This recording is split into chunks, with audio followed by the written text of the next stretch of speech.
பிரியமான தேவனுடைய ஜனமே, உங்கள் அனைவருக்கும் என் அன்பார்ந்த வணக்கம். எப்படி இருக்கிறீங்க? கிறிஸ்துவின் நாமத்தினாலே நீங்கள் நன்றாய் இருக்கவும், ஆசீர்வாதமான வாழ்க்கை வாழவும் கர்த்தர் உங்களை பார்த்து ஆசீர்வதிக்கப்பட்ட ஜனங்களே என்று மற்றவர்கள் கூப்பிடும்படியான பாக்கியத்தை தந்தருடுவாராக.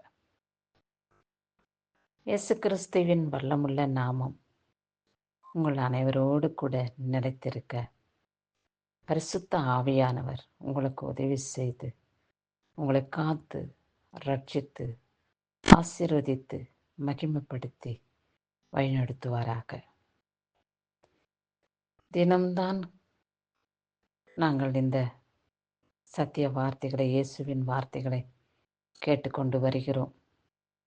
ஆனால் நன்மை ஏதும் எங்களுக்கு நடக்கவில்லையே, என்ன செய்வது? எத்தனையோ தெய்வத்தங்களை வணங்கினோம், அவைகளிடமிருந்தும் கூட ஒரு நன்மையும் எங்களுக்கு கிடைக்கல.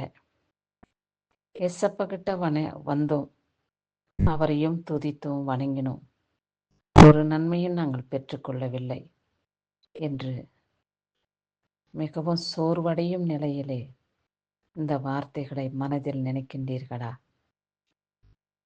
சோர்வு உள்ளவனை பலப்படுத்தவே கிறிஸ்து இந்த பூமியில் அவதரித்தார்.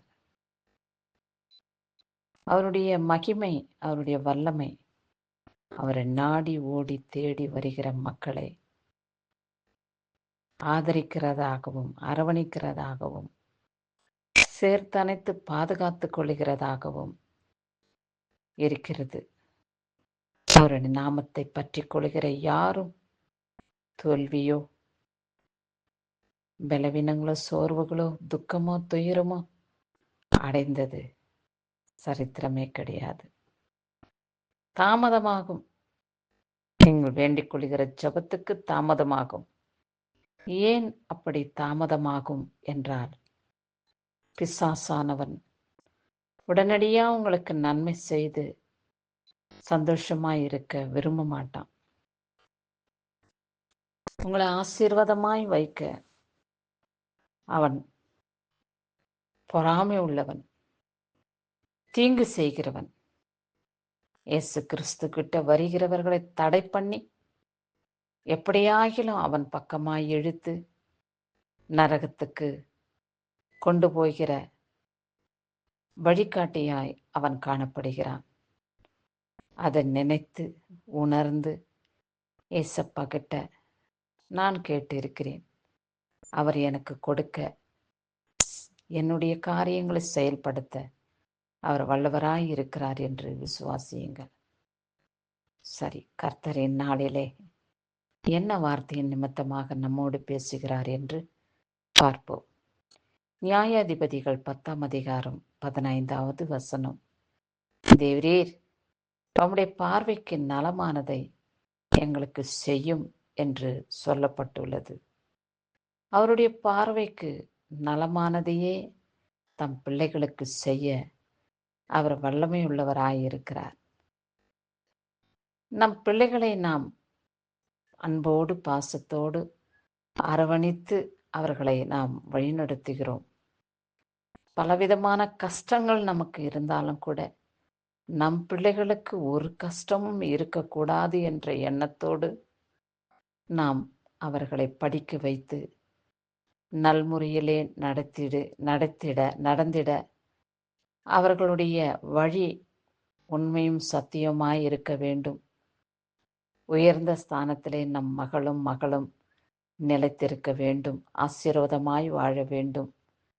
நான் தரித்திரம் அடைந்தாலும் பரவாயில்லை, என் பிள்ளைகள் எல்லா விதத்திலேயும் ஆசீர்வதிக்கப்பட்டவர்களாக காணப்பட வேண்டும் என்ற இருதயத்தின் எண்ணம் நமக்கு இருக்கிறதல்லவா? அதே போலதான் கிறிஸ்துவாகி இயேசு நம்மீது மிகவும் கரிசனை உள்ளவராக, இரக்கம் உள்ளவராக, பாசம் நிறைந்தவராக காணப்படுகிறார்.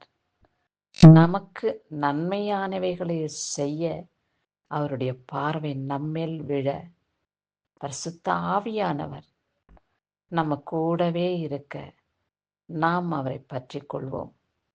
இந்த உலகத்திலே எந்த இடத்துக்கு நாம் சென்றாலும் கூட நம்முடைய இருதயத்துக்கு நிம்மதியும் சமாதானமும் சந்தோஷமும் நம் சரீரத்துக்கு சுகபலனையும் பெற்றுக்கொள்வது அரிது. கொஞ்ச காலம் மாத்திரம், சில நேரங்கள் மாத்திரம் சந்தோஷமாய் இருப்பது போல காணப்படும்.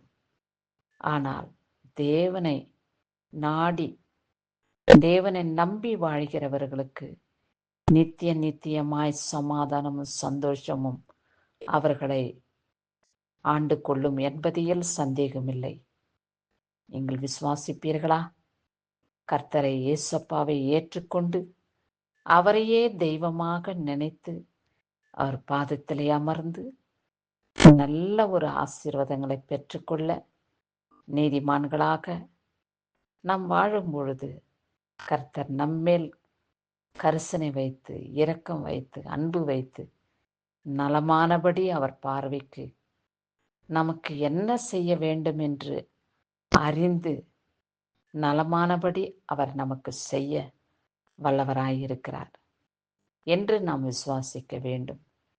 விசுவாசமே பிணியாளியை ரட்சிக்கும் என்று வேதம் நமக்கு வெளிப்படுத்தி உள்ளது. விசுவாசத்திற்குள் நாம் வாழ்ந்து பேரின்ப ஆசீர்வாதங்களை பெற்றுக்கொண்டு இந்த பூமியிலே நாம் சாட்சியாய் வாழ்வோம். கிறிஸ்துவுக்கே மகிமை உண்டாகட்டும். ஆமேன்.